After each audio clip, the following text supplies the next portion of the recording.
बहन जी ने अपने भतीजे को हटा दिया। पार्टी को दो धड़ों में बांटने का आरोप। बहुप्रज्ञा की वजह से दो धड़ों में बटी पार्टी। भतीजे के ससुर को भी पार्टी से निकाला। क्या उत्तर प्रदेश में बसपा टूटने वाली है? क्या बसपा शिवसेना बनने वाली है? क्या बसपा एनसीपी की तरह टूटने जा रही है?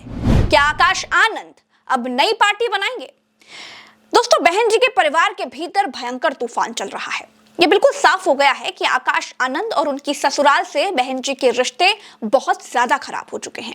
उत्तर प्रदेश की बड़ी बहुजन आबादी आकाश आनंद के भीतर बसपा का भविष्य देखने लगी थी, लेकिन बहन जी ने आकाश आनंद के ससुर की वजह से, आकाश आनंद की पत्नी प्रज्ञा की वजह से आकाश आनंद को भी सभी पदों से हटा दिया है और यह ऐलान कर दिया है कि उनके जीते जी कोई भी बसपा का वारिस नहीं होगा।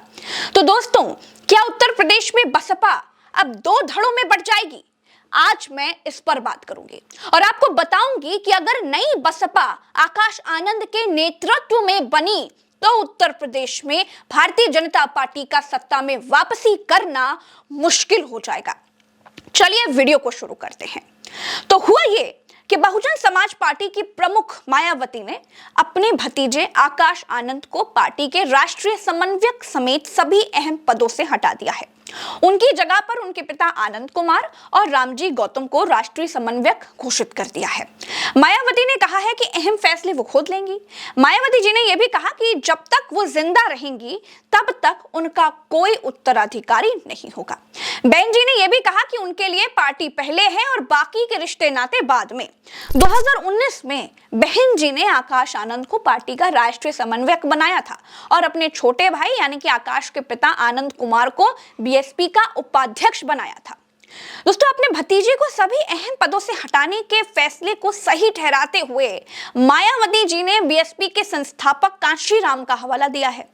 मायावती जी ने कहा है कि कांशीराम पार्टी में परिवार और रिश्तेदारों के काम करने के खिलाफ नहीं थे, लेकिन उन्हें बाकी कार्यकर्ताओं से ज्यादा विशेषाधिकार मिले, इसके खिलाफ थे।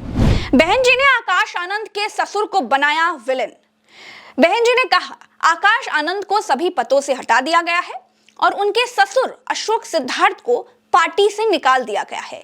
अशोक सिद्धार्थ ने पार्टी को पूरे देश में दो गुटों में बांटकर कमजोर किया है।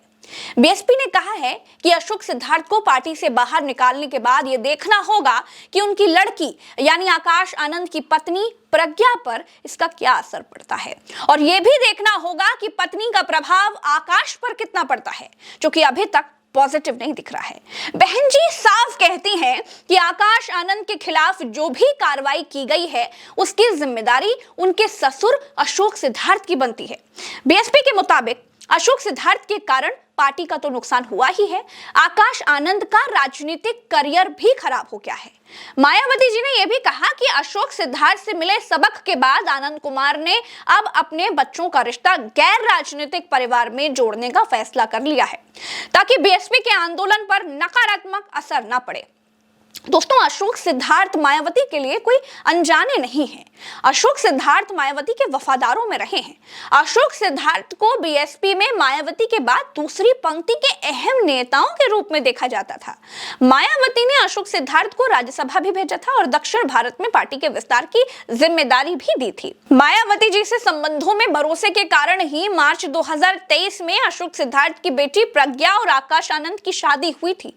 और दोस्तों, कहा तो यह भी जाता है कि आकाश को दोबारा राष्ट्रीय समन्वयक बनाने में अशोक सिद्धार्थ की अहम भूमिका थी। अशोक सिद्धार्थ और रामजी गौतम का 36 का आंकड़ा था। पोस्ट में लिखा था, दक्षिण राज्यों के प्रभारी डॉक्टर अशोक सिद्धार्थ चेतावनी के बावजूद गुटबाजी में लगे थे। उन्हें पार्टी विरोधी गतिविधियों में लिप्त होने के कारण बीएसपी से निष्कासित कर दिया गया है। अशोक सिद्धार्थ की बेटी प्रज्ञा सिद्धार्थ से आकाश की शादी 2023 में हुई थी। बीएसपी में राज्यसभा सांसद रामजी गौतम और अशोक सिद्धार्थ के बीच तनातनी की खबरें तो बड़े पहले से आ रही थी। आरोप यह भी लगा था कि अशोक सिद्धार्थ को राजस्थान, मध्य प्रदेश, छत्तीसगढ़, हरियाणा, महाराष्ट्र और दिल्ली विधानसभा चुनाव में बीएसपी कैंपेन का प्रभारी बनाया गया था, लेकिन पार्टी औंधे मुंह गिर गई। अशोक सिद्धार्थ अच्छा रिजल्ट नहीं दे पाए। तो भाई रिजल्ट तो बहन जी भी उत्तर प्रदेश में नहीं दे पाई, पूर्व मुख्यमंत्री होकर के भी कुछ नहीं कर पाई। अशोक सिद्धार्थ से तो किसी को कोई उम्मीद भी नहीं थी। अब सबसे बड़ा सवाल यह है दोस्तों कि अब आकाश आनंद का क्या होगा? क्या आकाश आनंद का बीएसपी में भविष्य खत्म हो गया है? हालांकि आकाश की जगह उनके पिता को जिम्मेदारी देने के बाद ऐसा नहीं लग रहा है कि उनका भविष्य खत्म हो गया है। मायावती करीब 70 साल की हो गई हैं और पार्टी को एक नौजवान नेता तो चाहिए। ऐसे में आकाश आनंद को भले अभी नेपथ्य में रख रही है मायावती जी, लेकिन पार्टी की कमान परिवार के हाथों में ही आएगी ऐसा लग रहा है। लेकिन चिंता की बात यह है दोस्तों कि पार्टी पिछले 1.5 दशक से काफी कमजोर हुई है। पार्टी का जनाधार तेजी से गिरा है और अभी कोई संकेत नहीं दिख रहे हैं कि बीएसपी अपना खोया हुआ जनाधार वापस पा लेगी। बहुजन समाज पार्टी ने पिछले साल हुए लोकसभा चुनाव में 488 सीटों पर अपने उम्मीदवार उतारे थे, लेकिन एक भी सीट पर जीत नहीं मिली। उत्तर प्रदेश तो बीएसपी का गढ़ रहा है और यूपी में भी पार्टी ने 79 सीटों पर उम्मीदवार उतारे थे, लेकिन एक भी सीट पर जीत नहीं मिली थी। दोस्तों 2014 के लोकसभा चुनावों में भी पार्टी का यही प्रदर्शन था। बीएसपी का राष्ट्रीय स्तर पर वोट शेयर गिरकर 2% रह गया है। उत्तर प्रदेश में भी बीएसपी का वोट शेयर 9% ही रह गया है। 2019 के लोकसभा चुनावों में बीएसपी को 10 सीटों पर जीत मिली थी, लेकिन तब समाजवादी पार्टी और राष्ट्रीय लोकदल के साथ बहन जी का गठबंधन था। 2022 के उत्तर प्रदेश विधानसभा चुनाव में तो बीएसपी को महज 1 सीट पर जीत मिली थी। 2017 के विधानसभा चुनावों की तुलना में बीएसपी का वोट शेयर भी 22.23% से गिर करके 12.88% हो गया और 2017 के उत्तर प्रदेश विधानसभा चुनावों में तो बीएसपी को 19 सीटों पर जीत मिली थी। हाल ही में हुए दिल्ली विधानसभा चुनाव में आकाश आनंद पार्टी के प्रभारी थे, लेकिन सीट जीतना तो बहुत दूर की बात है दोस्तों, वोट शेयर में भी गिरावट आई थी। मायावती ने पिछले साल लोकसभा चुनाव से पहले आकाश आनंद को राष्ट्रीय समन्वयक पद से हटा दिया था। हटाने का तर्क यह दिया गया था कि अभी उन्हें और परिपक्व होने की जरूरत है, लेकिन आकाश को तब हटाया गया था दोस्तों जब वो सत्ताधारी भारतीय जनता पार्टी पर बड़ा सीधा और बड़ा तीखा हमला कर रहे थे। फिलहाल के लिए इतना ही, हमें दीजिए इजाजत। चैनल को सब्सक्राइब कीजिएगा, वीडियो को शेयर कीजिएगा। नमस्कार।